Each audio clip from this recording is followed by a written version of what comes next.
Thank you, Tony.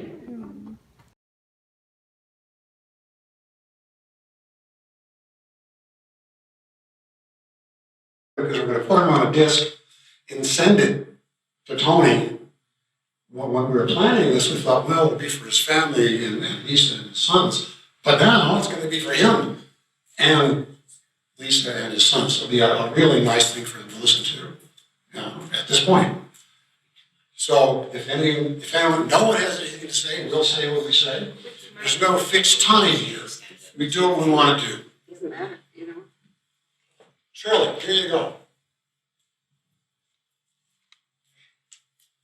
Well, every time I talk about Tony, I start crying. Sorry about that. I just really love Tony. And he made a huge difference in what I was able to accomplish in life. I've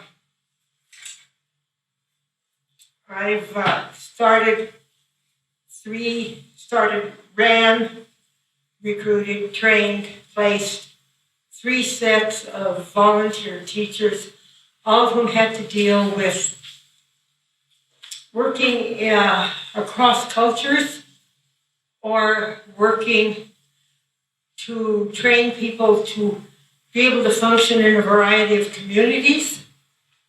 And every one of them I heavily drew on Tony's work to communicate with them, to be effective with them. I only had one time that I ever had anybody give me any guff. I said, this doesn't make sense to me. One man, he was a sociologist. I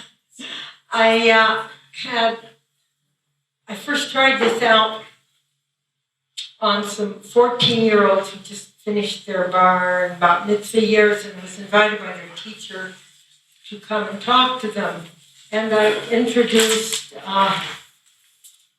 some of the parameters that we know so well. World, membership, decision principles, etc. And first I tried it out on the teachers in the religious school. One of them said to me, wow, have I been overlooking a lot of stuff? My teaching is really one-sided. I'm going to change everything this year, and I'm going to use everything you said when it's parents' night to tell them what I'm doing. I tried it out on this class that I mentioned to you of students, and when I said, how is your world different from the worlds of the kids in your class at school? One girl stood up immediately and said, in my world, the Messiah hasn't come. They got it. They got it. It gave me the capacity to do a whole lot of things I couldn't have done otherwise. And I have to thank Tony. Do I say thank you directly? Absolutely. Thank you, Tony. Take it that you're speaking I to say Tony. a There's bunch of indirectly other you are. stuff, and I love the way we worked together to create some kind of a publication years ago.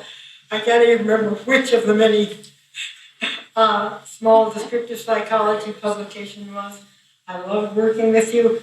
I loved our last dinner together where you and I tried to explain Momo to a couple members of the society. Blessings on you. Thank you, Shirley. Anyone else?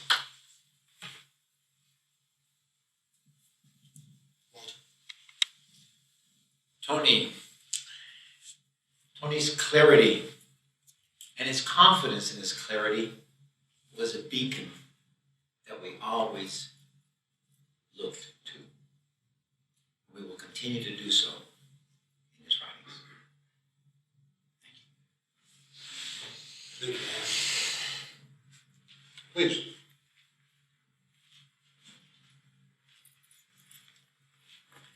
Hey, Tony, it's Wynn. There's just sort of 2 things that are just profoundly on my mind right now, which is over the last many years, your writing has consistently been my most significant muse, and consistently you've proven to be my most valued critic. You have no idea how much I appreciate that fact. So Thank you.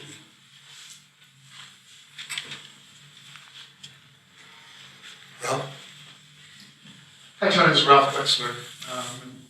Just have a kaleidoscope of images for all the years that I've known you, and each of those images speaks to your heart, your generosity. There's so many ways that you just constantly give to other people, reach out, help them with their ideas, help them with their growth, help them in any way you can. So you've touched so many lives personally, professionally. We all owe you that kind of gratitude that we just can't put into words. Take care. Thanks,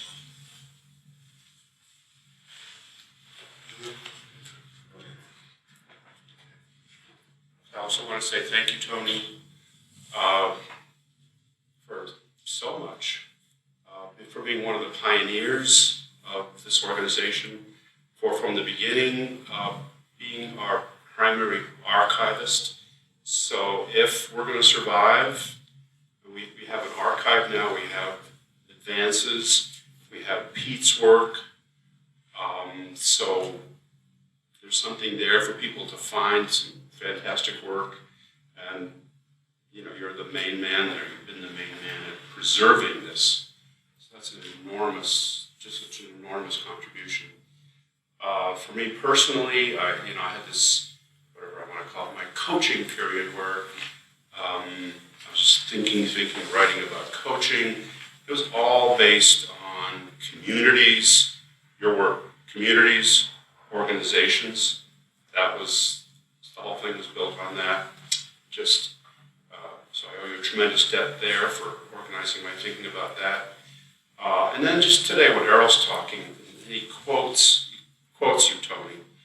And so here's these quotes, and I think, God, it just brings back this sort of the clarity and the power and the sweep of the way you can express things. So I was like, oh, that's so good. So for all these things, just thank you so much. Let me at this point, oh, no, Greg? You're standing right here, please go. I'm remembering a talk I gave years ago on ultimates, and boundaries and such, and I'm mostly remembering, Tony, the look on your face and the sparkle in your eyes when I finished one little chapter of my talk, and I said, to those who recognize the sacred is to miss the point entirely. Thanks, Greg. Rather, please, to those who recognize the sacred, to ask for proof is to miss the point entirely. Brilliant. Tony, Fernand here. I certainly echo everyone's accolades regarding your intellectual prowess, but I want to point out and emphasize and extend my appreciation for other characteristics that you have. And one of the more memorable ones, one is when we were still at Lake Shore Lodge, and it reflects your generosity, your aesthetic, and hedonic sensibilities. So I don't know how many of you know this or recall this. Tony would, during the banquet, sneak in a bottle of bourbon, put it in those plastic pitchers, and assure the serving staff, the banquet staff, that it was quote unquote iced tea. And so I was fortunate enough to sit at the table where the iced tea was served, and it was a hell of a lot of fun. So thank you very much. Thanks, Fernand. Fernand reminded me, one of the things that Tony and I did together was this was at our 25th, Tony and I brought a bottle of 1978 Ardbeg, single malt scotch, and I recall Dave said, "This is the best thing I ever tasted," or something equivalent to that.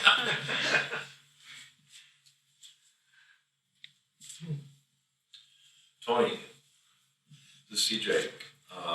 I realize knowing you goes back 47 years to starting out in school, and wasn't long before I appreciated the large voice, often from the back of the room, laughing, clarifying, putting provocative remarks out. It's a wonderful way to be introduced to the clinical program and then eventually to Descriptive. And then, of course, later, I really appreciated many of the things people have said here, your generosity and talking to me about my ideas, and they were ill-formed and sharpening them up, and the use of your organization and community paradigms, which I've worked to death, and in many applications and tried variations on, and I always appreciated and benefited hugely from your generous feedback and mentorship on how to make all this stuff work. I also, like everyone almost has come up, marvel at the clear, transparent locutions and statements you make, including ones we saw quoted. We see them quoted on the screen all the time. And you say, wow, yeah, that's exactly it. It's classic Putman. That is, very hard to do. Thank you for those, because that gives me so much mileage, and I use them on other people. I also have to thank you for this other episode that wasn't exactly descriptive, but it's when you took me under your wing as a mentee on organizational consulting, large-scale interactive process, and you remember I spent 5 days in Ann Arbor with you and your group learning. And then you worked with me at my organization as a facilitator for months and months, and I learned the craft of facilitating large groups. And for that, I'm eternally grateful, because that's one of the things that has been an important skill set, and I thank you very much. I've never seen it done better, and I aspire to do it the way you do. And again, even in those times when you get up and articulate to everybody, 100 people in a room, it's like, wow, I wish I could do that. And it takes a lifetime to do it. I also loved all the walks along the creeks at the different places we've had, and the personal conversations, and I thank you for all that. I also have to read you an excerpt from something Julia sent, our daughter. I really appreciate your careful respect and mentorship of her. She wrote, actually I think to Lisa when she heard this, and this is an excerpt. Tony, even as a kid, he was genuinely interested in me and spoke to me as an adult. I was grateful for the ways he would mentor me in small ways at Descriptive, even though I had no impressive projects or even work. And there was more. And I might add how graceful he was at taking her adolescent jabs and teasing and giving it right back without losing that adult to adult status. I appreciated that very much. And I can only also say the debts as archivist and all the press and the collected works and everything else and all your own papers, it's a huge deposit to Descriptive, and we're all eternally grateful to you for that. And it's a big hole for me. It's a big hole for me. And I'm really glad that I had a chance to say this to you right now.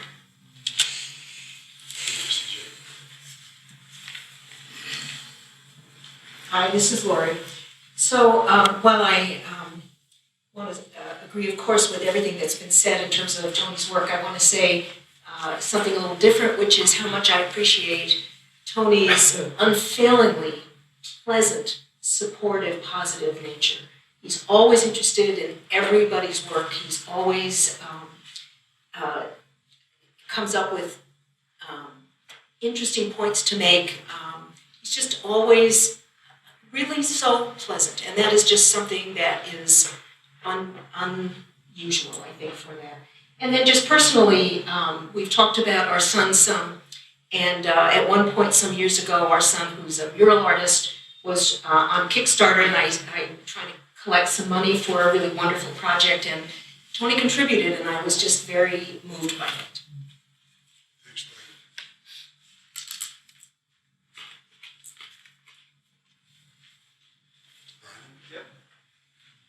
Hey Tony, it's Brad.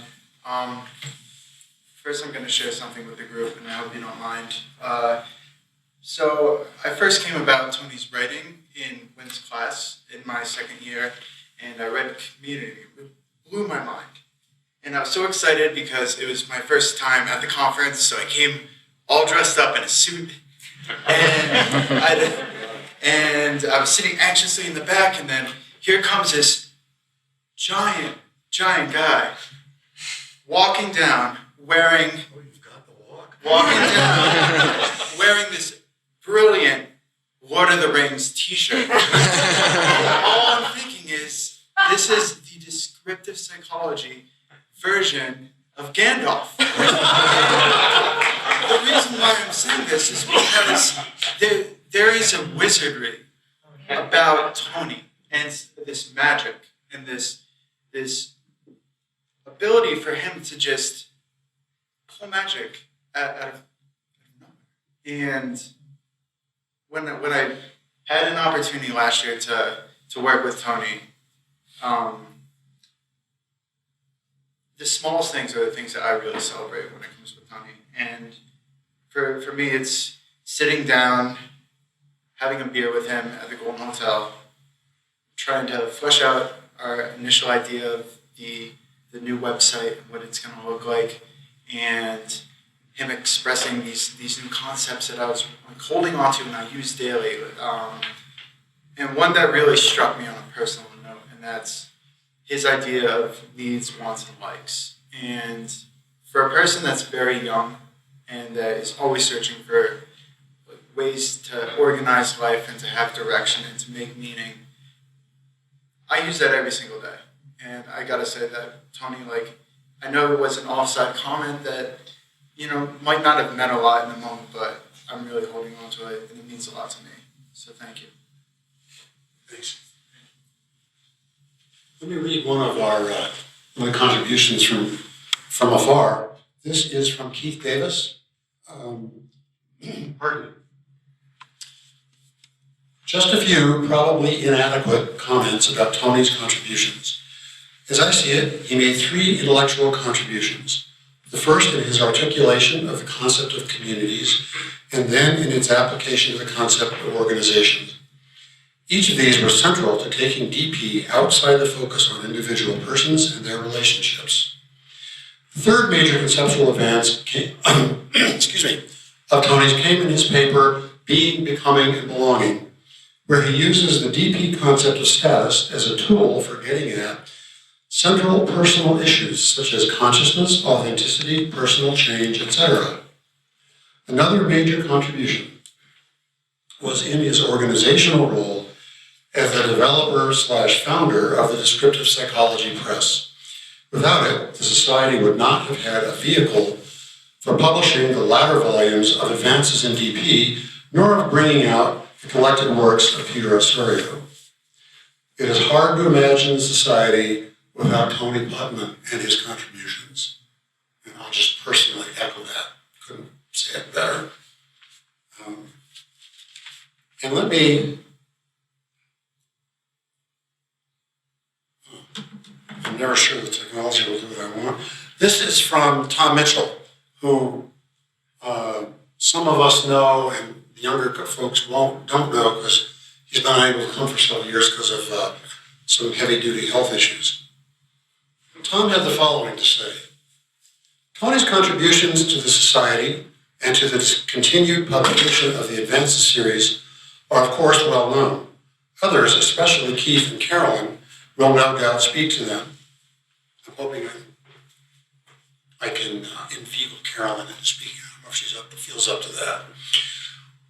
When I think of Tony, I recall being impressed early on, almost 40 years ago now, with his substantive contribution of the paradigm case formulation of communities, and in general with his incisive and broad-ranging applications of descriptive psychology. I realized at once, when I first met him in the late 70s, that he was one of the giants of the second wave of Pete's students.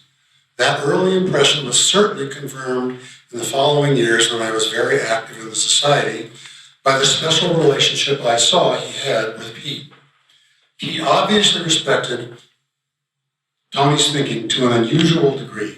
I have often wondered whether Tony received Pete's famous no response to original ideas as often as the rest of us. Assuming Tony does pass on soon, it will mark the end of an era for the society. I'm going to interject this a little bit of really nice personal note from Tom. I say assuming because I can only hope that his cancer is as unpredictable as mine and that he unexpectedly exceeds survival predictions for many years as I have. Oh, shoot. Sorry, Whatever the case may be, I want to add my voice to all of yours in saying, great job, Tony. The Society, the Advances series, and Descriptive Psychology itself have profited to an extraordinary degree from your continued and faithful concern and contributions. Thanks from the bottom of our hearts. Hear, hear. That's difficult to follow, I recognize it. Someone else like, great, how perfect. Oh.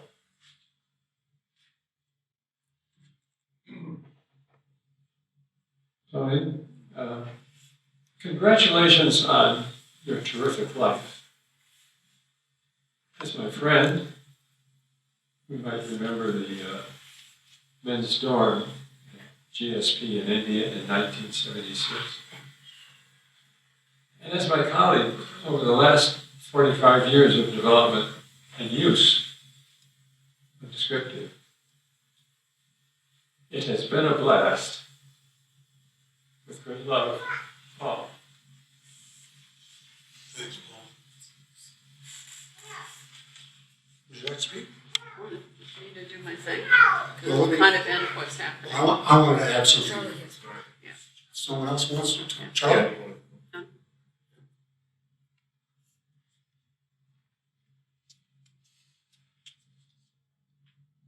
Hey Tony, Charlie Cantor here. Just want to thank you, like everyone else has, for being one of the pillars of descriptive psychology. I reread Community and Organizations and Worlds Colliding. And Ordinary Magic, Brian, you mentioned magic. Ordinary Magic is one of them. You're one of them.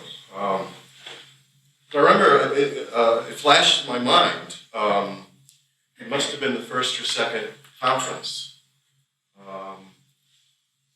But even before that, as a first-year graduate student, I remember you, and I think you were just here that 1 year. And take this as a compliment. You seem to be an intimidating figure. I didn't really know you very well, but you were one of those guys that seem to know stuff that I had no idea about. Well, that conference came up just a few years later. I'd been working for a year or two, and I came to the conference. And it was dinner time, and a group of us went out to dinner, and you were one of them, and I was part of that group, and you made me one of us. When Nancy and I came back about 20 years later, it was the same thing. It was always one of us, and you made me that. So thank you very much, and God bless you. Let me add my bit. I want to try to speak to both Tony, who of course knows some of what most of us say is, and some of you who don't know some of this. Tony, as you probably recall, I met you in spring of 1971 when we had been in Carl Hollander's psychodynamic class together at Carolyn's instigation. Thank you, Carolyn. And one day I went to your office on Munzinger, and I knocked on the door, I walked in, and I said to you, Tony, there's something different about the way you talk. What is it? And as I recall, you had some look of amusement on your face, all the memories kind of vague in my own mind. And we talked for quite some time.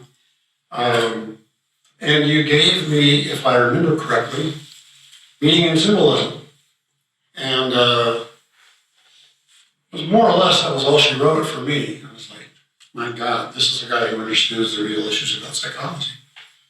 And then a few years later, we worked together intensively on the mentor project, the second really involved technical piece of work in Descriptive that I did, and which was instrumental for me in acquiring the descriptive psychologist's perspective. Previous to that, I would have characterized it as, I would now characterize it as having sort of a normal perspective and using descriptive as a technical set of tools. But I learned a huge amount from you on not just treating it as another technical device, but rather an articulation of a perspective, a way of looking at the world. And as you know, it's sort of gone on from there.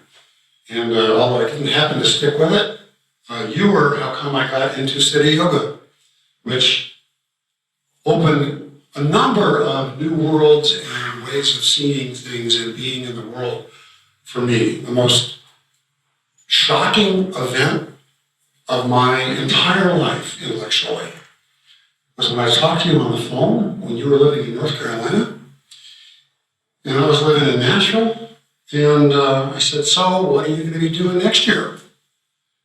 And you said, going to India to live in an ashram for a year. And I said, some version of, or the modern, I said the extended version of the modern acronym WTF. Only weird people who couldn't think their way past 1 and 1 and did that, as far as I was concerned.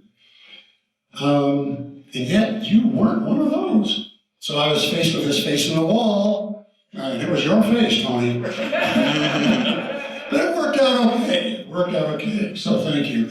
And you were also, as you know, pretty wonderful support when I was going through the divorce from my first wife in the late 70s and early 80s. You and Lisa were a pretty wonderful and pretty necessary anchor, along with, by the way, Carolyn and Paul, who are also here.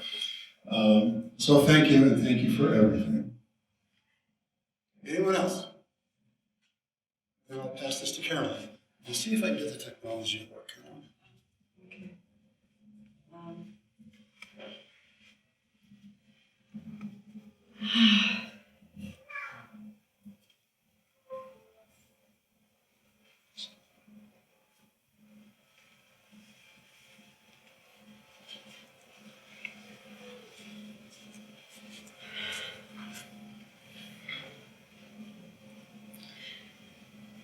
Tony's already heard me cry this week, so this is nothing different. I've had my chance to say what I have to say to you and for you to say what you have to say to me. I think it's helpful for people to understand that we've known each other since you were 17 and I was 19. It's a long, long friendship.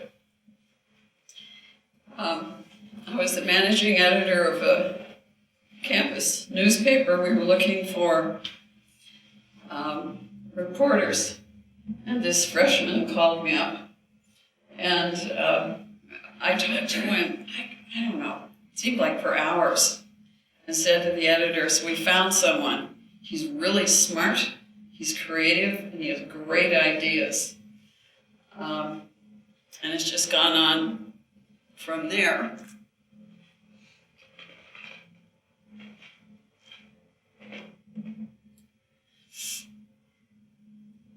Through ups and downs and thick and thin, we have remained friends.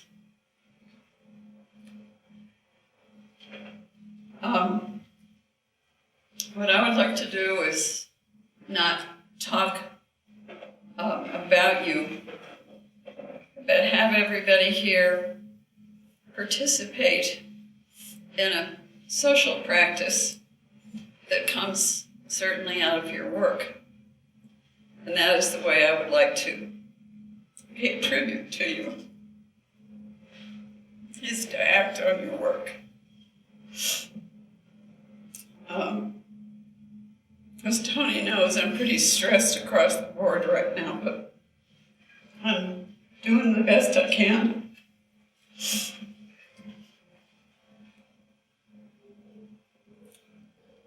Tony was one of the original members of the society after Keith and Mary and I decided we need to have such a thing and pulled it together and made it happen.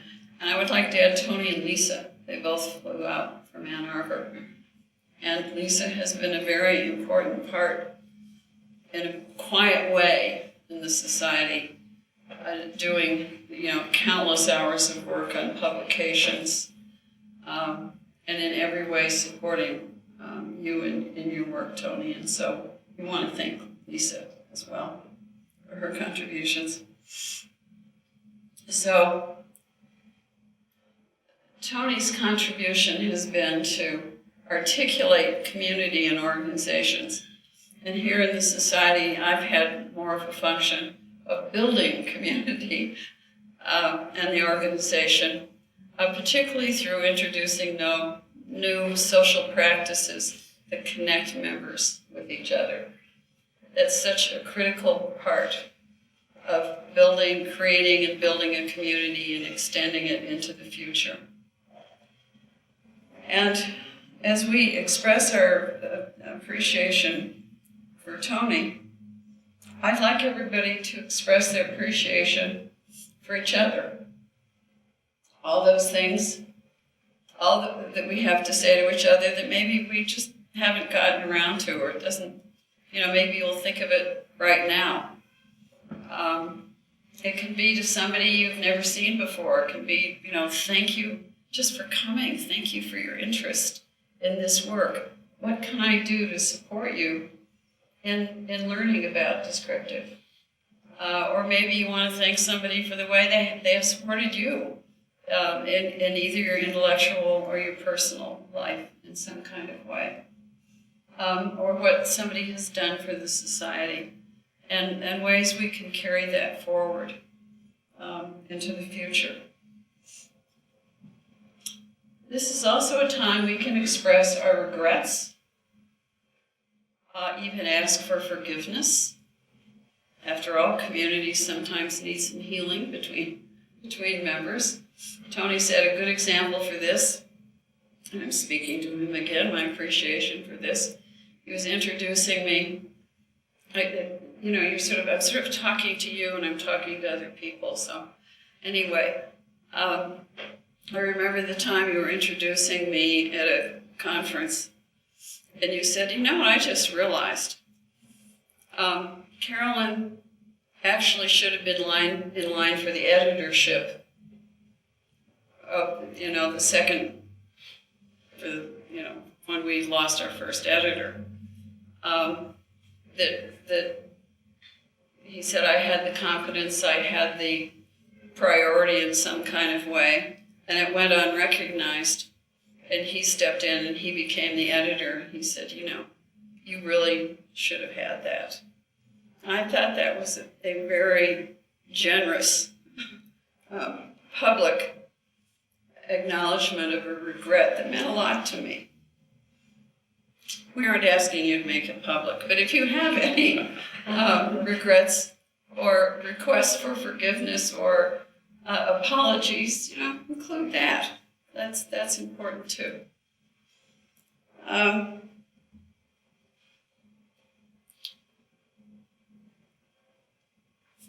So I really think this is the way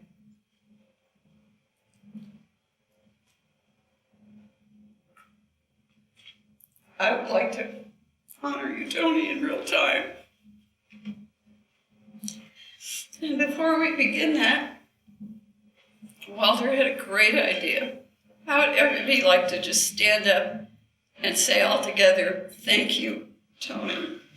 Maybe we can have someone with a little camera who does not know Tony hold the video, hold the phone, to take a video of us standing up and saying thank you to Tony. Well, Be glad. I I do want to express the same sentiment, but I also think this is a beautiful moment, and I don't want to see. Cut away though. Let me get the phone here. He's doing it. Who does not know Tony? Okay, then let me get you the video here. Hold on. Video function. And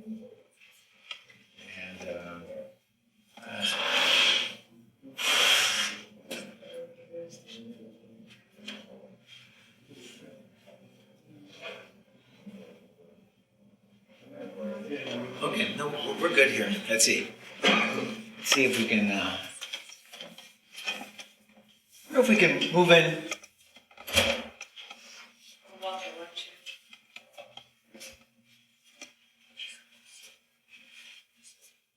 Okay, so you know the works better than I do, given our age difference. But let's get us all in there. And then we're going to count to three. We're going to do it 3 times. We're going to count to three times. We're going to say thank you. 1, 2, 3. Thank you, Tony. Okay, we're going to do it again. 1, we're going to say thank you, Tony. 1, 2, 3. Pause, not yet. Now. Thank you, Tony.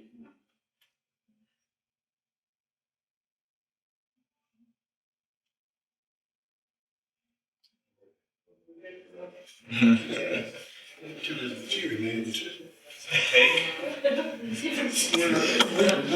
I'm explaining it. Yeah, a little bit of the explanation.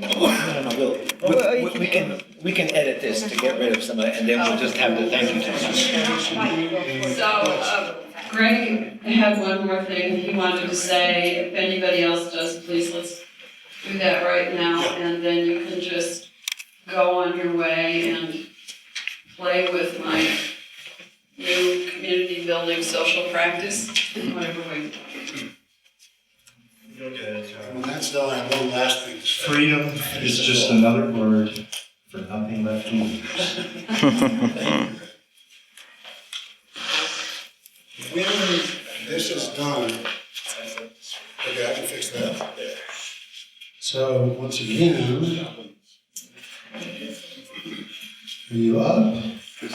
So we thought, this, as we all know, came up in an extraordinarily sudden way.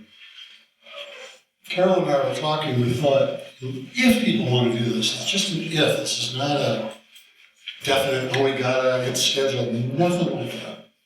If people want to, we could next year, if this is agreeable to everybody, and if the person says okay, do a more in-depth, sort of technical, in the sense of not mathematics, but sort of looking at the details of what Tony did and how he did it, looking at his work in depth, commenting, maybe talking about how each of us has used it, maybe talking about where it might go from here. Sort of, in math, there is a thing called the Festschrift, where famous mathematicians would pass on.